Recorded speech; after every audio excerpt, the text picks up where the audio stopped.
prietenii, cu voi este Alexandra și astăzi să vă arăt ce mi-a adus maică mea din Austria. Să începem. Primul lucru este această brățară, Mia. Uitați, e foarte drăguță, îmi place foarte, foarte mult. Uitați, așa. Al doilea lucru este această fustă. Această fustă e foarte, foarte frumoasă, uitați. E puțin largă, dar nu contează. Al treilea este acești iegări foarte frumoși.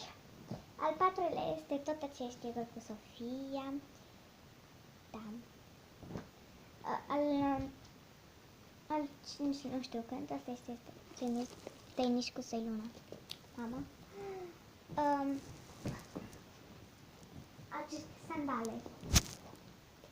Foarte frumoase. Această geantă Soiluna. E foarte frumoasă, e foarte, foarte, foarte frumoasă, o ador. Și știți că mai era ceva.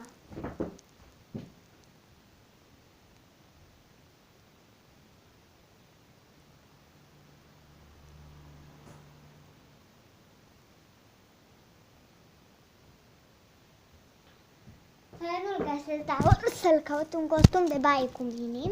Da? Și pregătiți-vă. Al. Nu știu câtelea lucru este. Pregătiți-vă.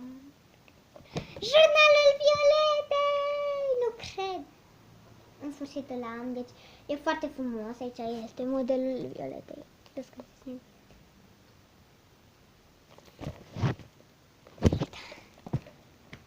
Se desface cu magnetul. Foarte frumos.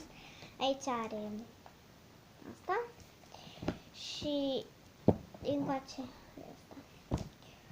Și aici paginile sunt așa.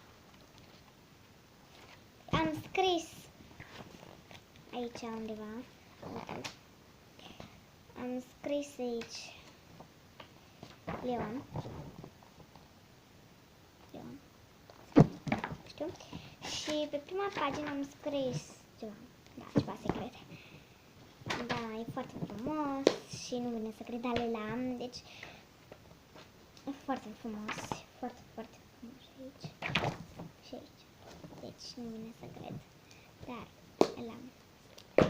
Cam asta a fost, dacă v-a plăcut dați like, share, comentarii și multe, multe vizionări, vă pup, vă iubesc, pa!